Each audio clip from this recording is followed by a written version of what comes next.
what do you think's the best trio boss in the from out of all the games? I know there's not many of them, so um, is I can't even think of one right now that's not an Elden Ring. So you have Dark Souls 2, you have the Gang Squad Uh with, huh.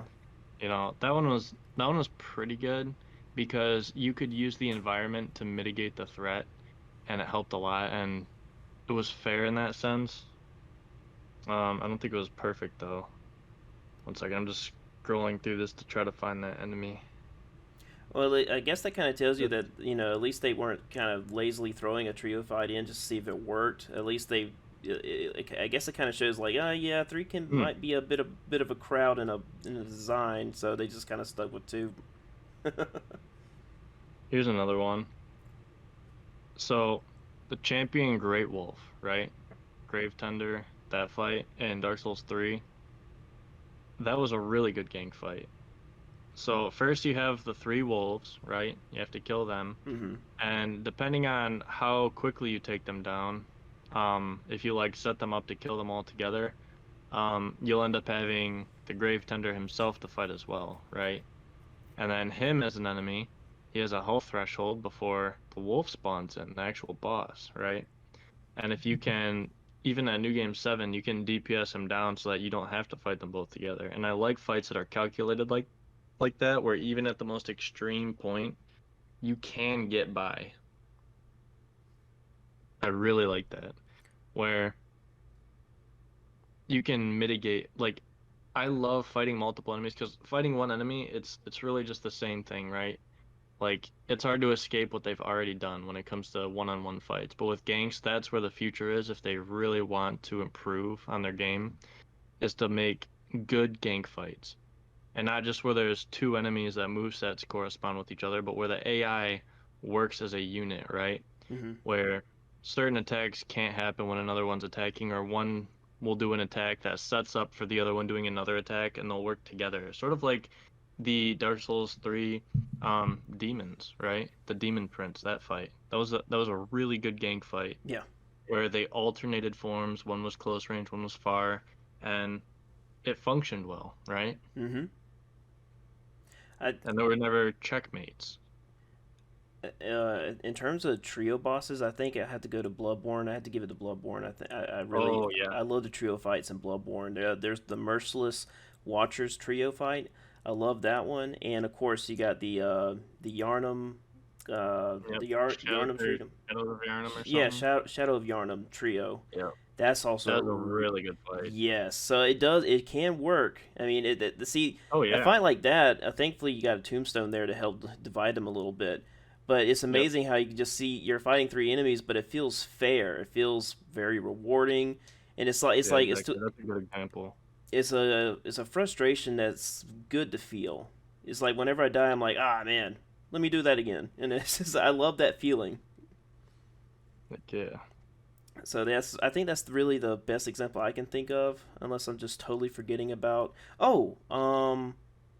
Oh heck, what's the name? In Dark Souls 2, there's a trio fight. What's the name? The Sentinels. Oh yeah, that is a really well done one because they introduced them separately, and then their movesets complement each other pretty well. I love how the fight starts on that little platform, and you basically they're Yeah, like, see how long you can last on it here. expands as more enemies show up, and you actually have ways of mitigating them and keeping them separate. Those are That's a kind of really good fight. those are the basic. I look at those as the draft for the Crystallians. The Crystallian trio is terrible. Is it really bad? I haven't fought it yet. Fought them yet. Such a bad fight. Yeah. And it's the thing. I love the Crystallians. I love the duo Crystallian fight you have in the cave next to the uh, Rhea Licarius, whatever that place is called. Yeah. I like that duo fight with the Crystallians because you got arena obstacles in there to help split up the one that's shooting projectiles at you. Yeah, the Um, duo works really well. but the trio, yeah, I've heard some really bad things. Actually, Aldemo, a guest I had a couple times, he actually likes the Crystallian trio. I don't know how he fought them exactly. I would have to see how he fought them, so I could be like, okay, So here's the thing with the Crystallian trio is he likes the modern Crystallian trio, not what they were, right? So ganks in Elden Ring suck. They're Mm-hmm. terrible, right? Um, the Crystallian trio he's talking about is not the Crystallian trio that I'm talking about. 1.0, before they patched ganks, right? The Crystallian trio was unforgivably bad, right? They all three were attacking at the same time.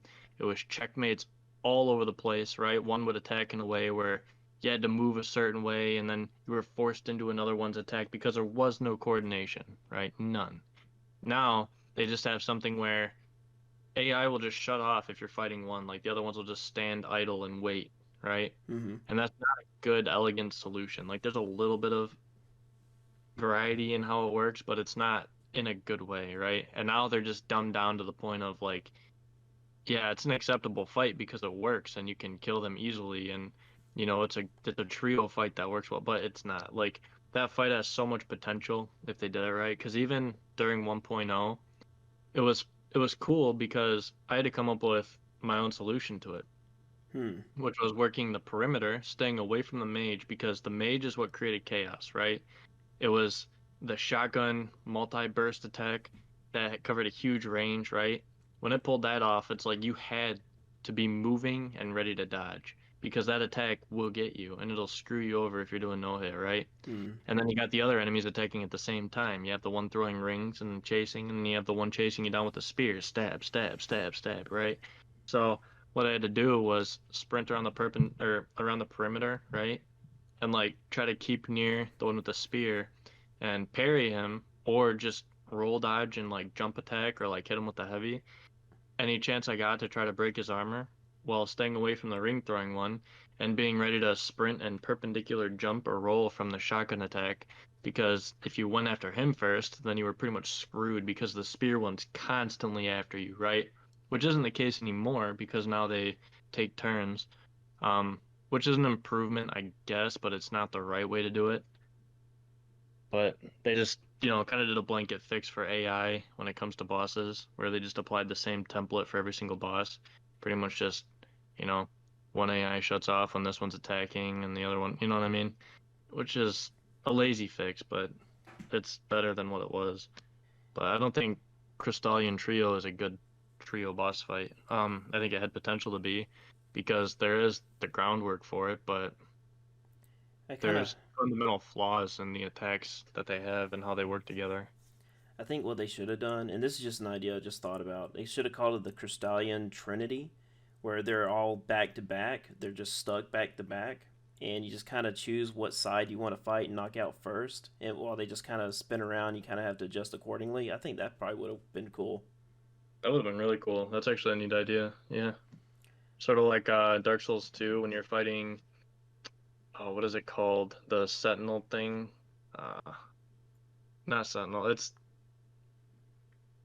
where it's got the front side, it's got the two spiked clubs, and then on the other side it's the two blade or two or four blades or Oh something. yeah, Flexile Sentry. That flex out, yeah. Yeah, Yeah. that's a really cool design, especially how the arena's filling up with water. Oh man, I wish we Yeah. had more stuff like that. Oh. Right. Little thing, arena filling with water over time. Just another example of how Dark Souls 2 does original things. Thank you for listening to this podcast clip. If you want to watch more of the podcast, the full podcast is in the link in the description, along with my guest channel name. And if you would like to guest in a future podcast, please contact me and we shall talk so we can discuss many, many topics, more to come. Other than that, have a glorious day.